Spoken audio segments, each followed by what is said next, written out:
हमारे साथ हैं छत्तीसगढ़ के प्रथम मुख्यमंत्री अजीत जोगी। जोगी साहब, बहुत स्वागत है बंसल न्यूज़ पे। धन्यवाद। आपकी जो शख्सियत है उसके बारे में एक बात आती है कि लोग विवादों से थोड़ा बचते हैं, किनारे होते हैं, और आपकी सियासत कुछ ऐसी है, अंदाज कुछ ऐसा है कि विवाद के केंद्र बिंदु में आप रहते हैं, लेकिन रहते जरूर हैं और सफल हो जाते हैं।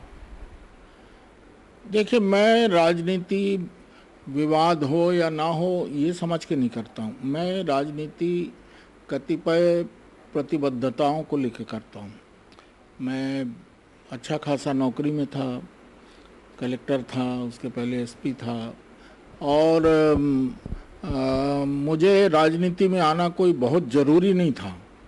जैसे चर्चिल कहा करते थे कि politics is the last resort of a scoundrel, बदमाश व्यक्ति के लिए आखिरी शरण राजनीति होती है। वो मेरे ऊपर लागू नहीं होता। मैं राजनीति में आया, आदरणीय राजीव गांधी जी ने और उस समय अर्जुन सिंह जी ने, दिग्विजय सिंह जी ने, इन लोगों ने मुझे कहा कि आप राजनीति में आएँ। आप एक ऐसे वर्ग से हैं जहाँ से पढ़े लिखे लोगों, समझदार लोगों की बहुत ज़रूरत है। और मुझे लगा कि काफ़ी सेवा कर ली, सरकारी नौकरी लंबी कर ली, अब शेष जीवन कुछ प्रतिबद्धताओं को लेकर करना चाहिए। और जब व्यक्ति प्रतिबद्धताओं की राजनीति करता है तो टकराव अवश्य होते हैं, क्योंकि उन प्रतिबद्धताओं के खिलाफ बहुत से लोग रहते हैं। मैं विवादों में रहने के लिए राजनीति नहीं करता हूँ, मैं अपने लोगों के लिए लड़ने के लिए राजनीति करता हूँ। और जब उनके लिए लड़ता हूँ तो जो निहित स्वार्थ हैं वो मुझसे जरूर टकराते हैं।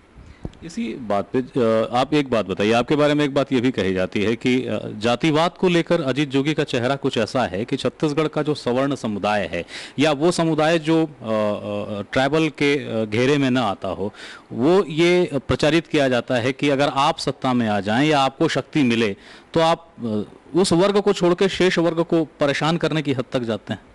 देखिए, 3 साल मैंने राज्य किया। आपने जाति की बात निकाली है तो जाति की बात करनी ही पड़ेगी। आज 10 वर्षों से ज़्यादा से डॉक्टर रमन सिंह जी मुख्यमंत्री हैं। क्या एक भी ब्राह्मण मुख्यमंत्री है? मेरे समय में 5 ब्राह्मण जीत के आए थे। पांचों या तो मुख्यमंत्री के पद पर थे या मंत्री के बराबर के पद पर थे। तो ये कहना कि मैं सवर्णों के खिलाफ हूँ, आपको एक छोटी सी बात बताता हूँ। जब मैं अर्जुन सिंह जी के साथ हम लोग राज्य की राजनीति करते थे, उस समय 45 जिले होते थे। मेरे एक बड़े विरोधी जो आज भी बड़े स्थान पर हैं, उन्होंने उनको 45 नाम लिख कर दिए हर जिले में, और कि ये जोगी के सबसे प्रबल समर्थक उस जिले के हैं। और वो सब के सब नाम ब्राह्मण थे। जैसे हम बिलासपुर ज़िले में बैठे हैं, यहाँ अनिल टा ब्राह्मण हैं। रायपुर ज़िले से नाम दिया था सूर्यकांत तिवारी का, वो भी ब्राह्मण हैं। जबलपुर ज़िले से नाम दिया था राज अवस्थी का, वो भी मुझे याद है। 45 नाम ऐसे दिए थे कि ये केवल ब्राह्मणों की राजनीति करते हैं। तो सही बात ये है कि राजनीति में सबकी ज़रूरत पड़ती है। पर ये जो आरोप आप बता रहे हैं, ये आरोप इसलिए लगता है और लगता रहेगा क्योंकि मैं वो राजनीति बदल नहीं सकता। इसलिए क्योंकि जब भी मैं बात करता हूँ तो ये जो समाज के बहुत ज़्यादा पिछड़े और दलित और शोषित वर्ग हैं, उनको ऊपर ले जाने की बात करता हूँ। जब उनको ऊपर ले जाने की बात करूँगा तो वहाँ जो लोग इस ताकत के विरोध में काम कर रहे हैं, वो लोग खिलाफ हो जाते हैं और प्रचारित करते हैं ये हमारे खिलाफ है। मैं उनके खिलाफ नहीं बोलता हूँ। मैं ये नहीं कहता कि ब्राह्मण, राजपूत या बनिया आगे ना बढ़े, ये बढ़े, खूब बढ़े, प्रदेश की प्रगति में साथ दे। पर मैं ये कहता हूँ कि जो दलित है, जो आदिवासी है, जो पिछड़ा है, जो अल्पसंख्यक है, इन लोगों को भी तो आगे बढ़ना चाहिए। आपने कहा कि अलग अलग विधाओं की जरूरत पड़ती है। आपके विरोधी बहुत सहजता से जो आप पे आरोप और मढ़ देते हैं, एक आरोप है कि आपके इर्द गिर्द जो चेहरे होते हैं वो समाज में कुछ ऐसे चेहरे हैं जो डर पैदा करते हैं और आप उनको प्रोत्साहन देते हैं, संरक्षण देते हैं। क्या ऐसा है? ऐसा तो कहीं नहीं है। मेरे इर्द गिर्द भीड़ बहुत रहती है, और भीड़ इसलिए रहती है, दूसरे नेताओं के इर्द गिर्द नहीं रहती है। मेरे इर्द गिर्द इसलिए रहती है कि लोगों को लगता है हमारे लिए लड़ता, हमारे काम करेगा, हमारी कठिनाई का समय आएगा तो साथ देगा, इसलिए भीड़ जरूर रहती है। और भीड़ में हर तरह के चेहरे जरूर दिखेंगे। शंकर जी की बारात में अंधे लूले लंगड़े सभी लोग चलते थे साथ में, तो भगवान शंकर की बारात थी, तो लोग अक्सर उसी से तुलना करके कहते हैं ये जोगी जी की बारात है, इसमें हर तरह के लोग हैं।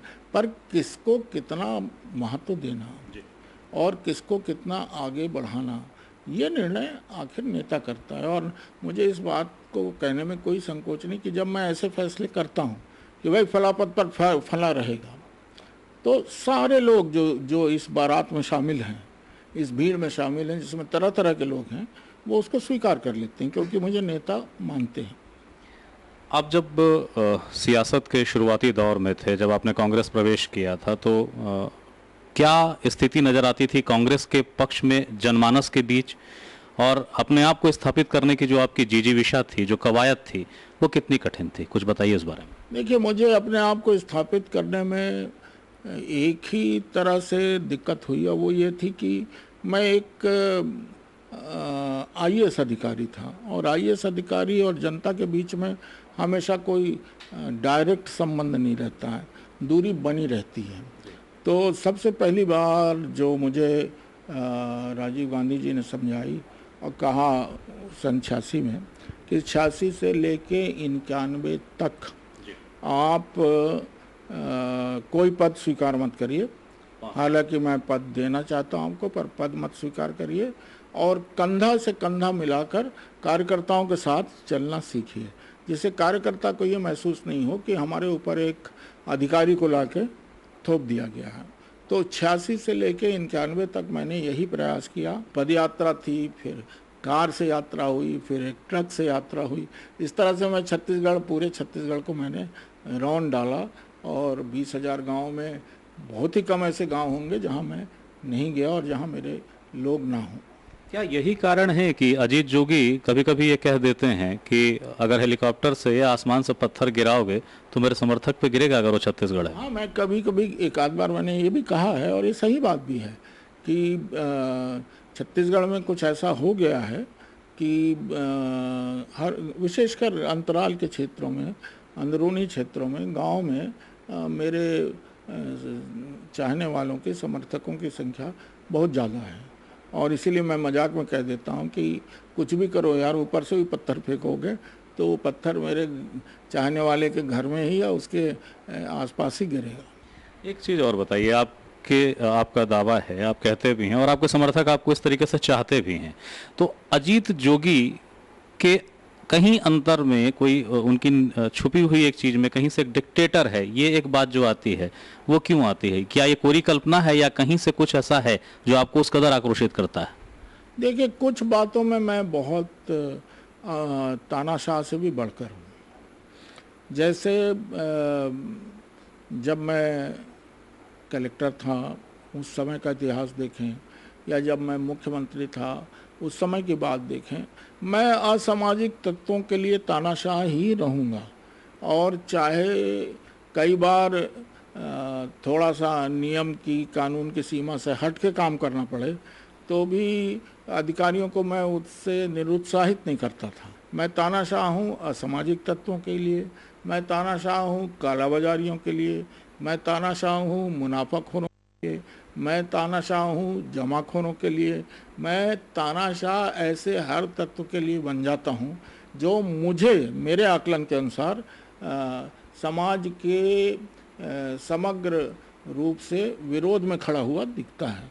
तो उन लोगों के लिए मैं तानाशाह जरूर बन जाता हूँ। एक बात और बताइए, आप प्रदेश के मुख्यमंत्री रहे, आदिवासियों के प्रति आपकी रुचि बिल्कुल जाहिर थी। बस्तर में अनुसूचित जो क्षेत्र है उसको लेकर विवाद की स्थिति भी बनी, लेकिन जब नतीजे आए तो आपको सबसे ज़्यादा झटका उन्हीं इलाकों ने दिया जिसके लिए आप सबसे ज़्यादा लड़ते रहे, जिस वर्ग के प्रति आप अपने आप को करीब बताते रहे। क्या कारण था उसमें? उस वर्ग ने धोखा नहीं दिया। जो 2003 और 2008 के चुनाव में हमारी हार की चर्चा आप कर रहे हैं, वो चुनाव ही बिल्कुल फर्जी चुनाव हुआ। वहाँ तो हेलीकॉप्टर से मतदान दल गए, कोई लोगों ने मतदान नहीं किया। नक्सलियों के बायकॉट का कॉल था, नक्सलियों ने कह दिया था कि कोई वोट देने निकलेगा नहीं। जो अधिकारी कर्मचारी गए थे उन्होंने ही बटन दबाए, उन्होंने ही जिता दिया 12 में से 11 सीट। और हम लोग यहाँ से जीतते चले आए, बस्तर में हार गए, सरकार नहीं बन पाई। और हर बार 1% से ज़्यादा का फ़र्क नहीं रहा, इस बार तो 0.7% का फ़र्क रहा। हर बार करीब 8 सीट का फ़र्क रहता है। अगर 4 हम ज़्यादा जीत जाएं तो हमारी सरकार बन जाए, 4 वो कम जीतें तो हमारी सरकार बन जाए। पर दुर्भाग्य कहिए या संयोग कहिए या ईश्वर की इच्छा कहिए, जो भी रहा हो, तीनों चुनाव हम लोग उसी मार्जिन से हारे हैं। 4 लोग हमारे और जीत जाते, 3 में, 8 में और 13 में, तो सरकार हमारी बन जाती, नहीं बन पाई। पर उस वर्ग ने हमको छोड़ा, ये मैं बिल्कुल नहीं मानने को तैयार हूँ। उस वर्ग ने जब ये सब चीज़ें हट गईं तो 2013 के चुनाव में आपने देखा कि कितना अच्छा रिजल्ट बस्तर में आया। आप जिस ट्राइब समूह की बात करते हैं, इसकी हिमायत करते हैं, जिसके लिए एक प्रकार से जैसा आपका कहना है कि दुष्प्रचार की हद तक ये बात है कि मैं सवर्णों का विरोधी हूँ, लेकिन वही विरोध एक और इशारा करता है जब वो आपके जाति प्रमाण पत्र के विवादित होने की बात होती है। क्या लगता है, इसको लेके क्या प्रतिक्रिया रहती है आपकी? देखिए, जहाँ तक जाति के विवाद का प्रश्न है, ये बहुत अच्छा हुआ कि आपने ये सवाल पूछ लिया। मैं ये पूछता हूँ, जब तक मैं आईएएस में रहा तब तक किसी ने नहीं पूछा। कोई मेरे गांव जोगीसार जाके, जोगी डोंगरी जाके नहीं पता लगाता है कि मैं किस जाति का हूँ। दिल्ली में बैठ के जरूर कहता है कि जोगी ने अपनी जाति गलत लिख ली है। तो मेरी जाति का प्रमाण मेरे गांव वाले देंगे कि दिल्ली में बैठा कोई देगा? और 4 बार हाई कोर्ट का फैसला हुआ मेरे पक्ष में, 1 बार सुप्रीम कोर्ट का फैसला हुआ मेरे पक्ष में, पर किसी न किसी बहाने से फिर उसी मुद्दे को उठा देते हैं। असल में इस आरोप के लगने का एक बड़ा आधार बन गया।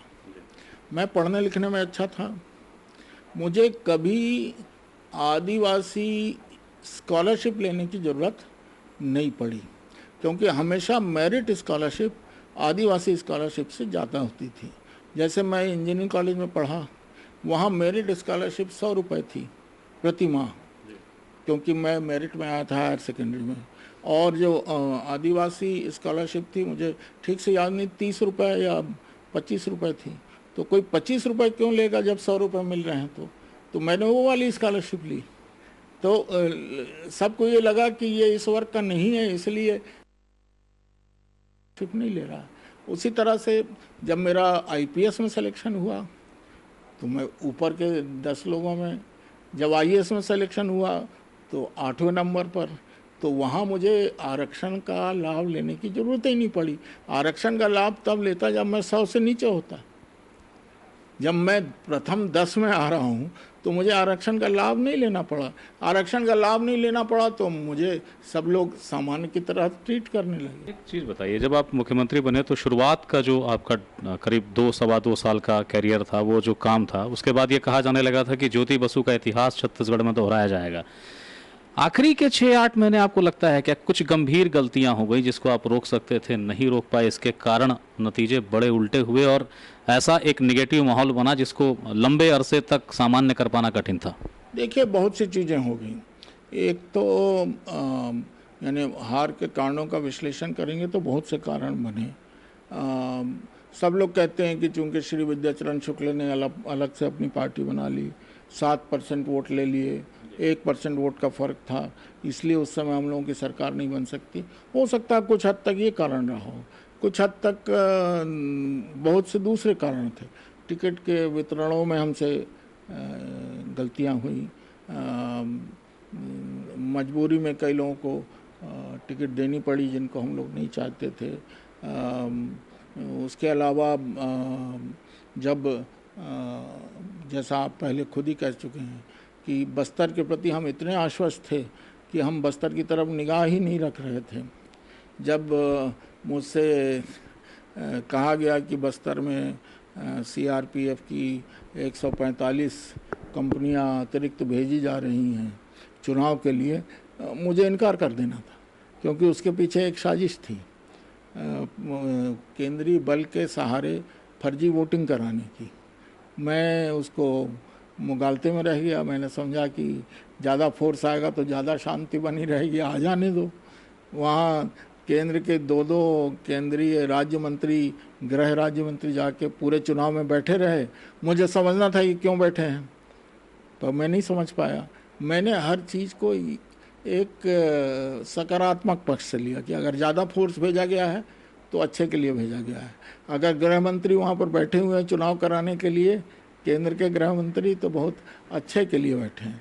पर बाद में जब परिणाम आया तो जब दिखा कि वहीं से हम हार गए, तो ऐसी गलतियाँ हुई। और मैं मानता हूँ कि मुख्य कारण, तमाम गलतियाँ जो आप सोच रहे होंगे, उन गलतियों के बावजूद भी हमारी ही सरकार बनती अगर 4 सीटें हमारी और ज़्यादा आई हुई होती, और वो 4 सीटें और ज़्यादा आ जाती यदि बस्तर में रिगिंग नहीं होती। तो बस्तर की रिगिंग ने वो जो आप कह रहे हैं कि एक कांग्रेस का लंबा शासन चलने वाला था, उसको रोक दिया।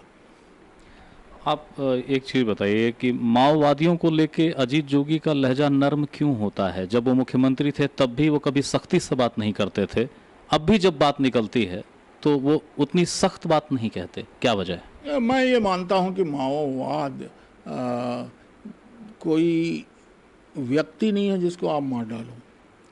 माओवाद एक विचारधारा है, और वो विचारधारा कहाँ से उपजी है?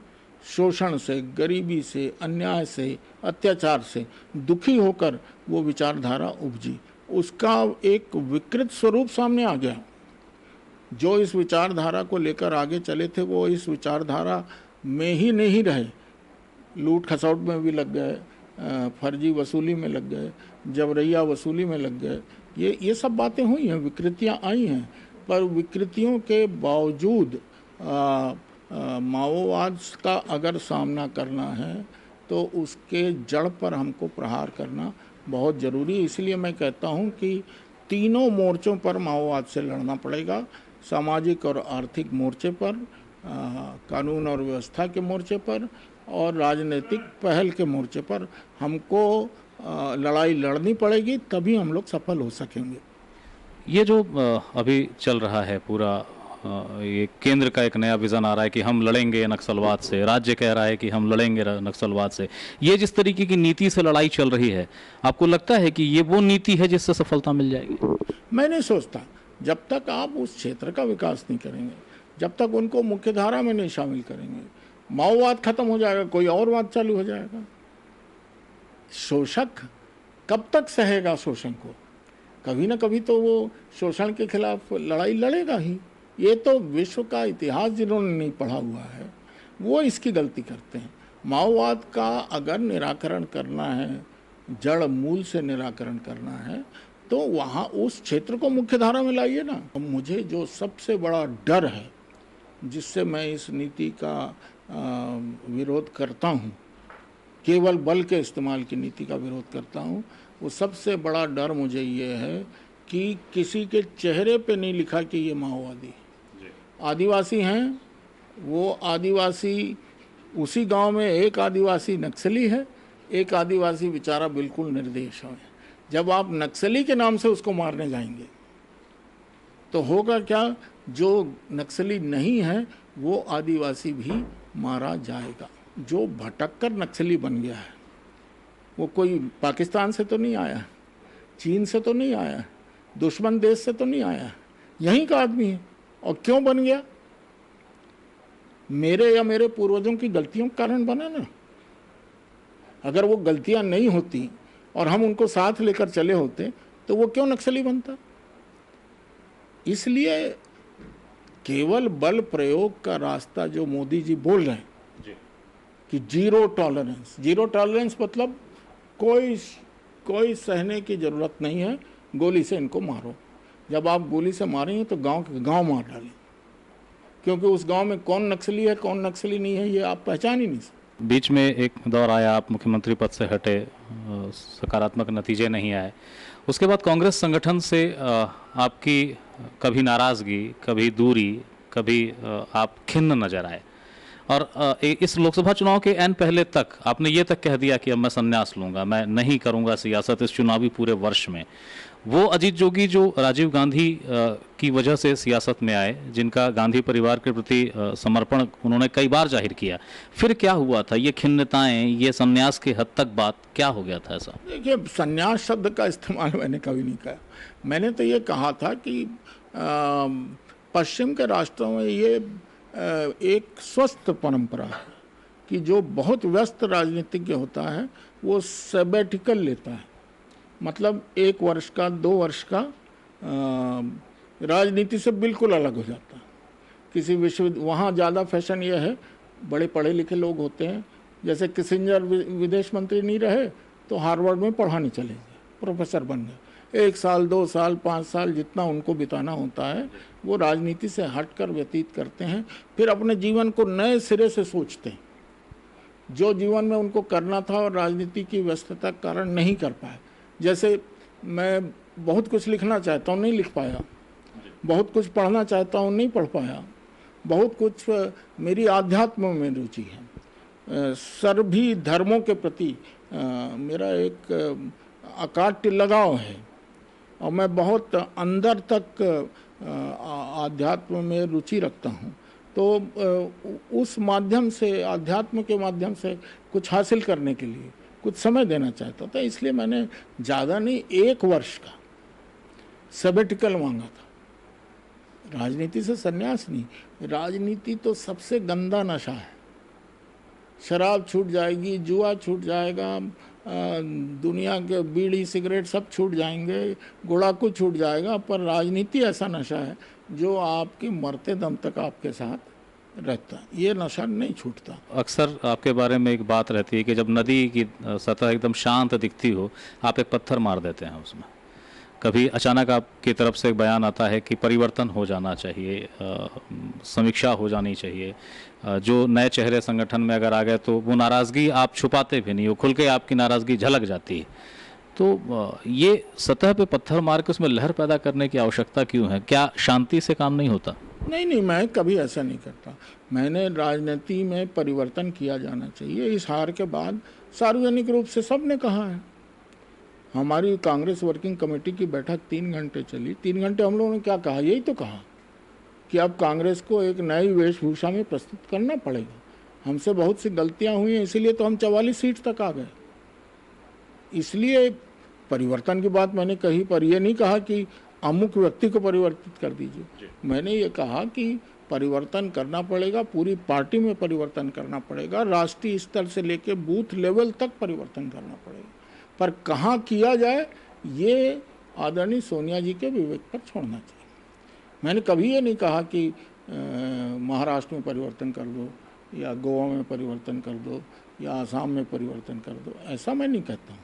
मैं ये कहता हूँ परिवर्तन करिए, और जितनी देर करेंगे परिवर्तन करने में उतना ज़्यादा नुकसान होगा। क्या अजीत जोगी इस नए परिवर्तन की ये जो बात ऊपर से नीचे तक हो रही है, उसमें अपने आप को संगठन में किसी छत्तीसगढ़ के संदर्भ में किसी रूप में देख रहे हैं क्या? कोई भूमिका अदा करने को तैयार हैं क्या? कोई चुनौती लेंगे वो?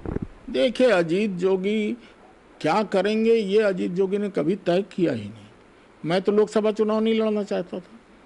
होली के दिन आदरणीय सोनिया जी से होली मिलने गया था, सबको बोल चुका था मैं चुनाव नहीं लड़ूंगा। मेरा कहीं से नाम भी नहीं था। 9 जगह से तो कैंडिडेट डिक्लेयर हो चुके थे, केवल 2 जगह से बचे थे। पर अंत में सोनिया जी ने भावातिरेक होके मुझे आदेश दिया कि नहीं, तुमको लड़ना ही पड़ेगा। तो मेरी राजनीति तो वहीं से चालू होती वहीं खत्म हो जाती। वो कहेंगे ये काम करो तो करूँगा, वो नहीं कहेंगी तो नहीं करूँगा।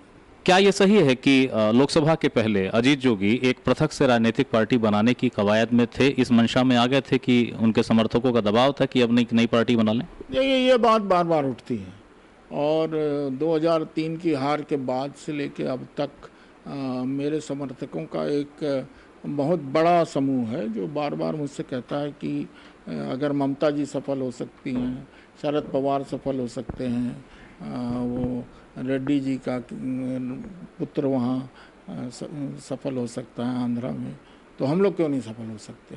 हमारे पास उससे बड़ी टीम है, हमारे पास उससे ज़्यादा लोग हैं, हमको अलग टीम बना लेनी चाहिए। तो अब 3-4 राज्यों को छोड़ के हर राज्य में आंचलिक पार्टी बन गई है। मध्य प्रदेश, राजस्थान, गुजरात और छत्तीसगढ़ को छोड़ दीजिए तो अन्य किसी भी राज्य में अब क्षेत्रीय दल नहीं हो, ऐसी स्थिति नहीं है। तो लोग कहते हैं, बार बार दबाव बनता है और एक नेता होने के नाते उनको सुनना पड़ता है, समझाना पड़ता है और उनको बताना पड़ता है इसके फ़ायदे क्या हैं, नुकसान क्या है, और अंत में उनको फिर अपने विचार पे लाना पड़ता है। इसीलिए चर्चा बार बार होती है, अभी भी हो रही होगी। महासमुंद में आपकी हार, और उसमें ये कहा जाता है कि वो जो 11 मोती थे, मोतीलाल जो थे, चंदूलाल थे, उनको अगर हम जोड़ दें तो वो हार 70,000 की थी। ये नाम जो 11 थे ये भी आपके इशारे पर आए, एक को छोड़ के, क्या ये सही है? नहीं, बिल्कुल। मैं अगर मेरे सामने खड़े भी कर देंगे चंदू तो मैं पहचानूंगा भी नहीं ये कौन है, कैसे खड़े हुए, क्यों खड़े हुए, ये तो मैं नहीं जानता हूँ। पर महासमुंद की हार को मैं ये मानता हूँ कि जनता ने मुझे नहीं हराया। जो व्यक्ति 5 साढ़े 5 बजे तक 35,000 वोट से जीत रहा हो, आधे घंटे में लाइट ऑफ कर दी जाए, मतगणना रोक दी जाए, मशीनें बिगाड़ दी जाएं और फिर घोषित किया जाए कि अजीत जोगी 1200 मत से हार गए, तो खेल तो हुआ। अब खेल हुआ तो और इतने कम मतों का अंतर था तो पुनर्गणना क्यों नहीं अलाउ की गई? कानून कहता है कि 1% का अंतर हो तो मतगणना अलाउ कर देनी चाहिए फिर से। 15 लाख वोट पड़े, 15 लाख वोट में अगर 1200 का फर्क था तो 0.1% का फर्क है। मेरी हार देश की सबसे कम मतों की हार है कांग्रेस में, और पूरे सब कैंडिडेट्स को लोगे तो लद्दाख के बाद महासमुंद का ही नंबर। मेरे से बातचीत न करना, दिन भर लगातार मैं फ़ोन पर या दूसरों के माध्यम से संपर्क करने की कोशिश करता रहा, बातचीत दिन भर नहीं करना, ये क्या इंडिकेट करता है? जरूर। और फिर उस प्रत्यक्ष को प्रमाण क्या चाहिए?